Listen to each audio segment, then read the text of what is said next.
Welcome to Empatia Show, Spirit of Life. Bagi sahabat Empatia yang baru menemukan channel ini, kami harapkan tetap mendukung kami. Dan juga bagi sahabat pemilih di Indonesia maupun di Kabupaten Klaten, ikuti channel kami dan jangan lupa dukung channel kami, tetap subscribe.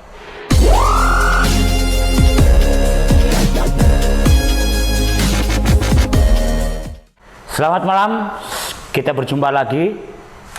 Kali ini kita ketemu dengan dihadiri dengan beliau yang dulunya kita kenal. Beliau ini aktif dan juga sebagai penggiat budaya di Kabupaten Klaten. Saya sangat teringat 6 tahun yang lalu beliau mensesar lahirnya Festival Cetek Geni di Desa Nggadak, Kecamatan Delanggu. Beliau sangat berperan aktif menjadikan kami juga menjadi bagian keluarga besar budayawan di Klaten. Dia juga mempunyai rumah besar yaitu Gorosworo. Apa informasi lebih lanjut dan apa yang saat ini beliau kerjakan, ikuti pembicaraan kami berikutnya dengan beliau yang kami hormati, Muhammad Ansori, atau yang kita kenal di kalangan tokoh masyarakat di Klaten yaitu Gus Ansori. Sugeng dalu Gus. Sugeng dalu Mas Wati. Pada kesempatan ini mungkin sebagian masyarakat Klaten belum banyak yang mengenal Gus Ansori, siapa, asalnya di mana, latar belakang pendidikan, dan saat ini mengemban amanah seperti monggo Gus. Oh nggih. Nggih, sugeng dalu matur suwun Mas Ferry. Sapaane napa niki kalau sahabat Empatia? Oh, sahabat Empatia. Nggih, sahabat Empatia dimanapun berada, mohon izin silaturahmi. Saya Ansori, temannya Mas Ferry. Juga tadi disebutkan selama ini aktif di beberapa kegiatan kebudayaan dan kesejarahan, dan insya Allah nanti masih. Meskipun saat ini saya dan beberapa teman diamanati di penyelenggaraan pemilu kami di KPU Klaten, dan terima kasih sudah diizinkan gabung Mas Ferry. Yeah, nanti semoga channel ini bisa membantu kami terutama dalam sosialisasi atau hal-hal informasi lain terkait kepemiluan yang sebentar lagi akan kita hadapi bersama. Kita tergabung dalam forum Empatia Disabilitas Kabupaten Klaten Gus, yang mana kita harapkan peran serta disabilitas juga tidak pasif tapi juga melek dalam hal pesta demokrasi ini. Kami harapkan informasi yang akan kita sampaikan kali ini bermanfaat bagi teman-teman para penyandang disabilitas. Dan pada kesempatan hari ini juga kebetulan pas Hari Disabilitas Internasional, Gus. Ya, kami ucapkan selamat Hari Disabilitas Internasional kepada teman-teman penyandang disabilitas. Dan pada kesempatan ini kita sedikit agak improve dulu Gus untuk Gorosworo, rumah besar budaya Klaten, dan juga kegiatan budaya di Klaten seperti apa Gus sampai saat ini. Sebelum masuk ke nanti guys, jadi yang pertama saya pribadi dan beberapa teman memang sebetulnya saking cintanya kami ke Klaten, kami meyakini bahwa zaman dahulu itu kan salah satu titik pusat peradaban Klaten, terutama era-era Mataram kuno sampai Mataram Islam lah ya, sebelum atau pra perjanjian Giyanti, itu kan titik pusatnya di Klaten. Nah itu yang sedang kita bersama-sama perjuangkan agar masyarakat Klaten juga tahu itu. Salah satunya adalah melalui penelusuran-penelusuran kegiatan-kegiatan kesejarahan dan kebudayaan. Makanya dengan beberapa teman kami banyak mobile di banyak desa, banyak wilayah, banyak komunitas, mengungkap ini potensi-potensi sejarah dari Klaten, sehingga Klaten tidak hanya ngapunten saestu. Selama ini kan kita selalu dinarasikan di bawah naungan nama besar Jogja Solo. Klaten yang berada di tengah-tengah antara dua peradaban besar, terletak di dua kota besar. Kalau narasi ini tidak kita sadari, ya sampai kapanpun ya kapan gede nih gitu, kira-kira Klaten kan gitu.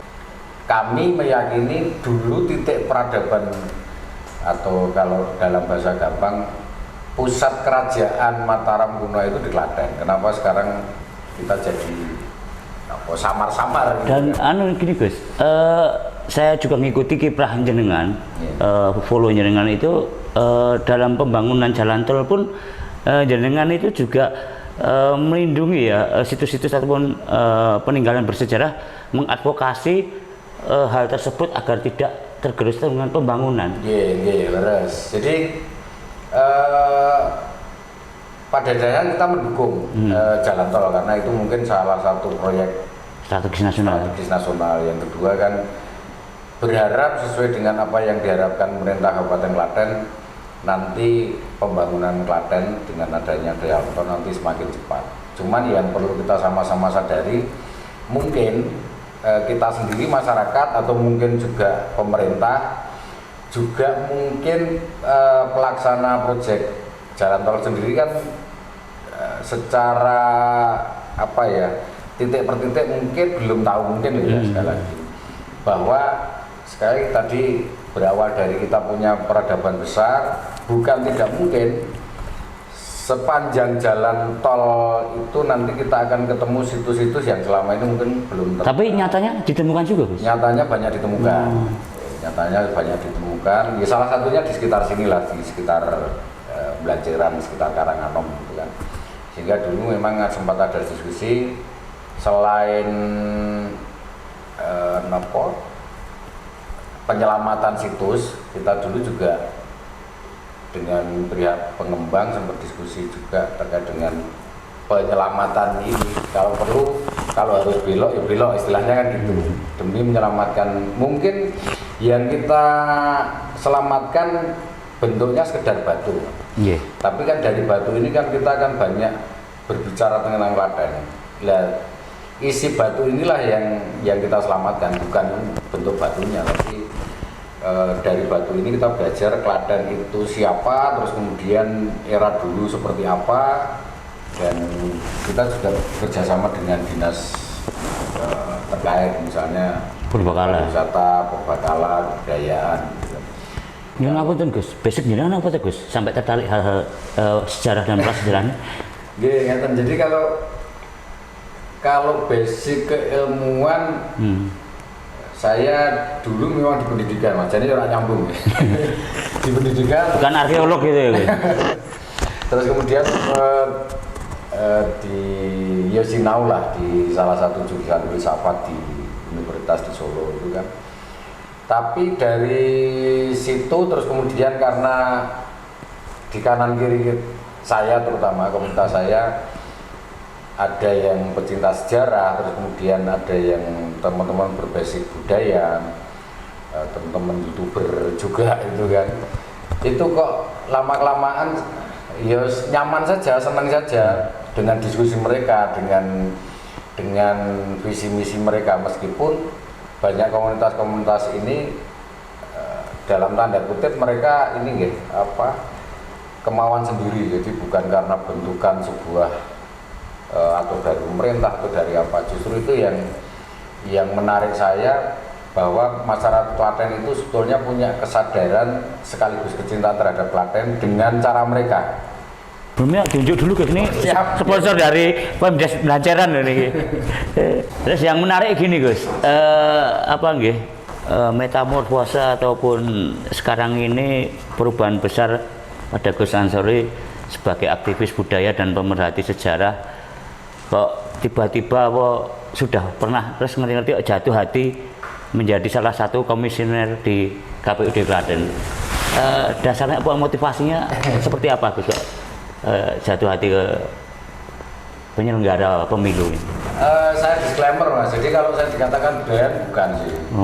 Justru saya banyak belajar dari teman-teman budayawan, mungkin karena saya sering berkumpul dengan mereka, saya dianggap seperti budayawan. Tapi saya disclaimer, saya bukan budayawan, bukan seniman gitu kan.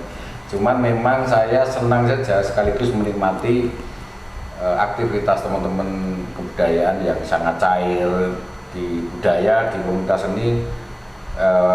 Mas Ferry juga sering berinteraksi dengan kami kan, kita bahkan sangat membaur ya, jadi di situ tidak ada identitas tertentu. Tapi kan gini Gus, Batasan. jenengan kan kuliah jadi host, narsum, kemudian MC kan gajinya gede, ya amplopnya gede kok, ngapa sih belum terjun ke penyelenggara pemilu? Ya mending jadi host budaya atau MC budaya atau narsum budaya, honornya gede loh Gus. Honornya sedulur Mas. Jadi kalau bicara gaji, insya Allah tidak ada gitu ya. Komunitas-komunitas itu juga gaji dunia akhirat. Gaji dunia akhirat. Kalau terkait penyelenggara atau terjun di dunia perpolitikan Klaten itu bukan tiba-tiba sebetulnya. Jadi sejak 97-98 pecahnya reformasi, saya secara pribadi dengan beberapa teman memang sudah ya apa dengan bau aspal lah istilahnya kan gitu. Terus mulai 99 saya sudah aktif di pemantau kepemiluan sebenarnya, pemantau kepemiluan sampai ya beberapa tahun. Setelah itu saya sempat di 2012 gabung dengan panitia pengawas kecamatan. Ya sebelumnya sempat di KPPS, BPS juga saya tempuh. Terus 2013 itu dulu ada peluang di KPU Klaten. Ya atas dorongan teman-teman meyakinkan bahwa saya punya kompetensi, punya peluang lah. Kalau bicara kompetensi mungkin banyak yang lebih kompeten gitu kan, cuman peluang saja itu yang bisa saya ambil. Terus 2013 saya sudah masuk KPU. Lah justru dari ketika di KPU ini saya banyak sekali menemukan hal baru. Banyak ketemu ilmu-ilmu baru, komunitas-komunitas baru. Bahkan saya banyak belajar dari teman-teman yang ketika kami terjun ke masyarakat, atau ketemu tokoh, saya dapat ilmu banyak. Kalau dikatakan perubahan dari budaya ke politik, mungkin saya tepatnya lebih duluan politik Mas. Oh, berarti bukan hal yang baru ya? Bukan hal yang baru. Terus sampai 2018 karena ada periodisasi di KPU, saya sempat 5 tahun itu aktif sama panjenengan ya, di aktivitas budaya, aktivitas kesenian, aktivitas kesejarahan. Sebetulnya mulai menikmati saya, Apalagi duduk di komisaris apa direktur kantor pengangguran ya, itu salah satu pekerjaan yang agak sulit dan tidak semua orang mampu. Komisaris waktu kantor pengangguran ini seni kantor budayawan. Lah di 2018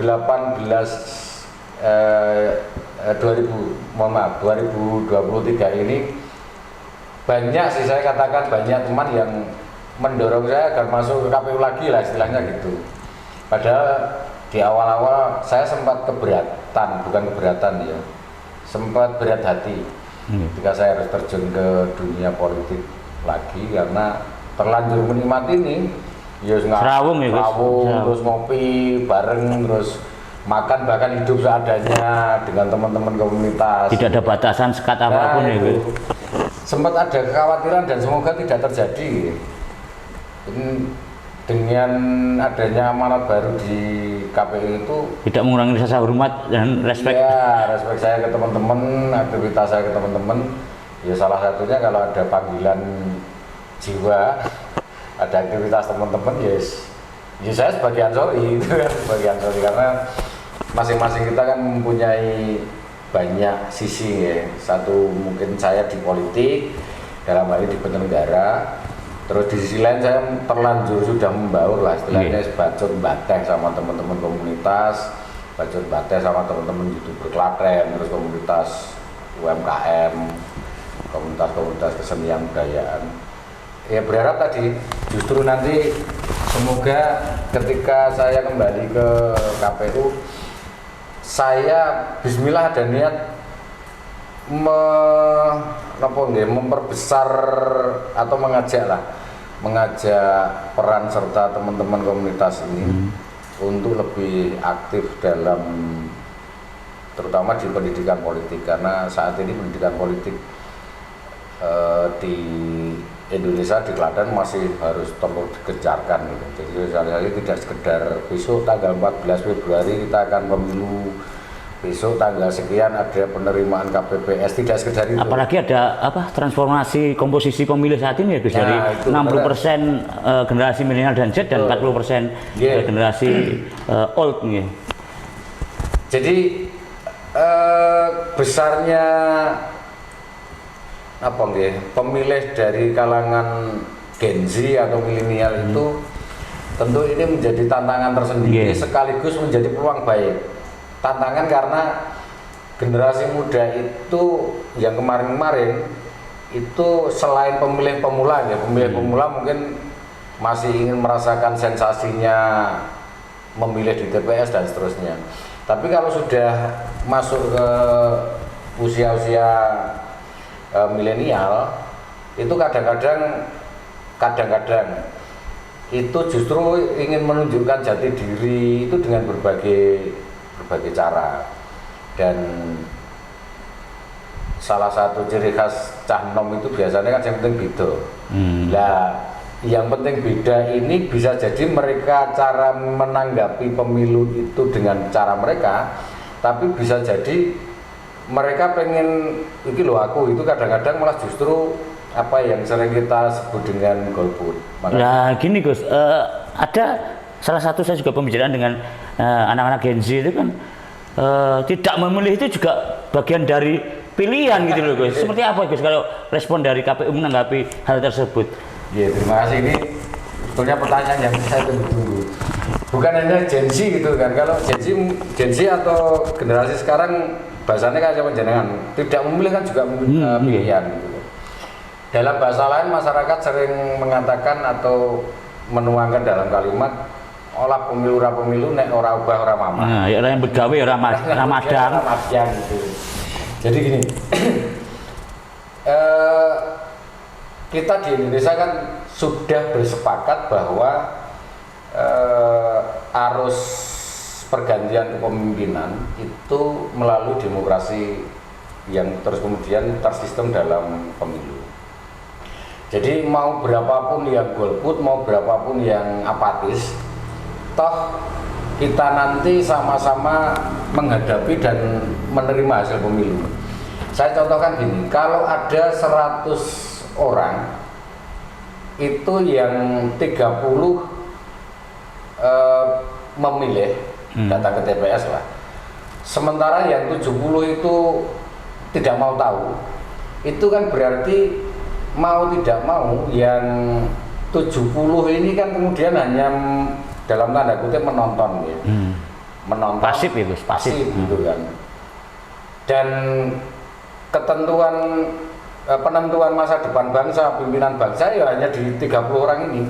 Sementara efek dari hasil keputusan 30 orang itu mau tidak mau itu kan yang 100-100-nya mendapatkan efek ya kalau 30 ini mewakili mewakili 70% tadi ya. 70. Kalau enggak, kalau yang 70 ini apatis dengan berbagai alasan, apapun hasilnya yang diproses melalui proses pemilu itu, toh seluruh masyarakat yang memilih dan tidak memilih kita nanti efeknya sama kok. Kenaikan atau kebijakan tertentu bukan hanya yang untuk yang memilih saja gitu kan. Terus kemudian kenapa 70 ini hanya memilih jadi penonton tidak menjadi penentu? Ya mungkin kalau di pemilu mengkolaborasikan atau memfasilitasi sekian, apalagi Indonesia ya dengan culture yang begitu banyak, terus negara kepulauan juga yang tersebar sedemikian luas, tentu kalau untuk memuaskan semuanya agak susah. Akan tapi bahwa kita dalam sistem pemilu dari tahun ke tahun itu ada kekurangan, ayo kita benahi bersama-sama. Ada hal yang mungkin masih harus disempurnakan, ayo kita sempurnakan bersama-sama. Selama ada niat baik, saya pribadi meyakini meskipun dinamikanya terus terjadi,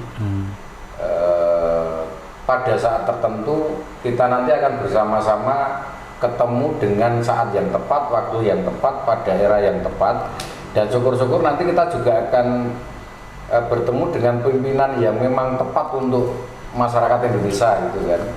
Yo bukan tidak berarti kemarin-kemarin tidak tepat, bukan gitu kan, tapi dengan prosentase pemilih yang banyak menggunakan hak pilihnya, itu nanti siapapun yang terpilih otomatis kan yo ini hasil kesepakatan banyak orang gitu kan secara prosentase. Jadi itu kenapa kita harus leres bahwa pemilu nek ra obah ra mamah, nek ora nyambut gawe ra mangan. Cuman dari hasil pemilu ini kan menentukan cara ubah kita.